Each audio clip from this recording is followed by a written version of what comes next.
മഴ മനസ്സ് നിറയും മഴ മഴ മഴ മഴ മഴ കുളിര് ചൊരിയും മഴ മഴ മഴ മഴ മഴ മനസ്സ് നിറയും മഴ മഴ മഴ മഴ മഴ കുളിര് ചൊരിയും മഴ ഈ മേഘത്തെ എന്താ ഇത്ര സന്തോഷമൊന്നല്ലേ? എന്റെ ജീവിതത്തിൽ ഏറ്റവും സന്തോഷകരമായ ഒരു വാർത്തയുണ്ട് ഇന്നത്തെ പത്രത്തിൽ.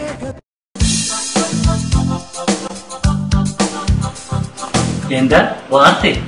അത് പറയണമെങ്കിൽ ഫ്ലാഷ് ബാക്ക് പോകേണ്ടി വരും.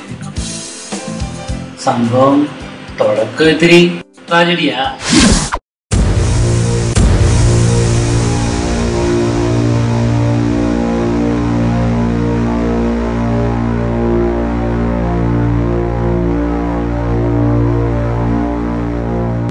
ഈ കഥയിലെ വില്ലനാണ് ഇവൻ.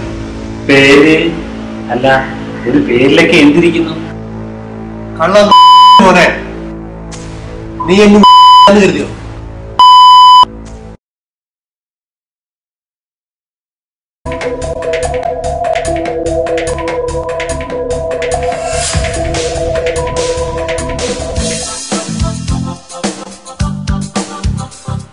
ഇയാൾ ഇത്രയ്ക്ക് ചീത്ത പറയേണ്ട കാര്യമൊന്നും ഇല്ല. ഇയാളുടെ കയ്യിൽ നിന്ന് 1 വർഷം മുമ്പ് ഞാൻ ഒരു 5 ലക്ഷം രൂപ കടം വാങ്ങി. എനിക്കത് ഇപ്പൊ കിട്ടണം. അത് ഞാൻ പറഞ്ഞില്ലേ ബൈ, അടുത്ത ആഴ്ച അപ്പന്റെ ക്യാൻസർ, സിസ്റ്ററിന്റെ കല്യാണം. വേറെ വഴിയില്ലാത്തോണ്ട് വാങ്ങിപ്പോയതാ. എനിക്കറിയാം ഇയാൾക്കിപ്പോ ഈ കാശിന്റെ ആവശ്യമൊന്നും ഇല്ല. ഒടുക്കത്തെ പണക്കാരനാ. അടുത്ത ആഴ്ച ഞാൻ വരും. അന്നും കൂടി കിട്ടിയില്ലെങ്കിൽ എനിക്കറിയാം എന്താ ചെയ്യേണ്ടതെന്ന്.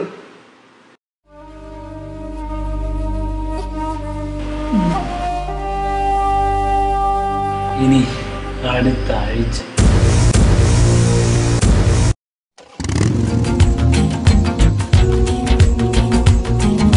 അതെ, ഇന്ന് കഥയിലെ വില്ലൻ വരേണ്ട ദിവസമായിരുന്നു. പക്ഷേ ബൈക്ക് അപകടം, ഒരാൾ മരിച്ചു. മഴ മഴ മഴ മഴ അതയാളാ, ദൈവം കൊടുത്തിയ. കഥ ഇവിടെ അവസാനിക്കേണ്ടതായിരുന്നു. പക്ഷേ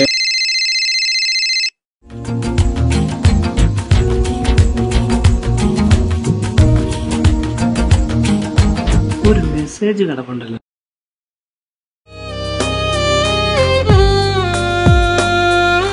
ഭായ്, ഇന്നുകൂടി ആ പണം കിട്ടിയില്ലെങ്കിൽ എന്റെ വീട് എനിക്ക് നഷ്ടപ്പെടും. ഈ കാണുന്ന ചാനലുകളൊക്കെ ഉള്ളൂ. ഞാനൊരു പാവാണ്. എന്റെ ഭാര്യയും മക്കളും എല്ലാവരും പെരുവഴിയിലാകും. എനിക്കൊരുപാട് കടങ്ങളുണ്ട് ഭായ്. പട്ടം തരാന്ന് ഭായ് പറഞ്ഞപ്പോ കയ്യിലുണ്ടായിരുന്നാ ഞാൻ എടുത്തു തന്നത്.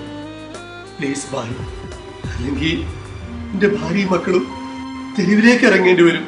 പ്ലീസ് ഭായ്.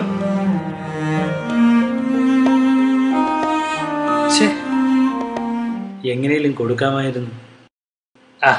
ഇനിയിപ്പോ ശവം കണ്ടേച്ച് വരാം.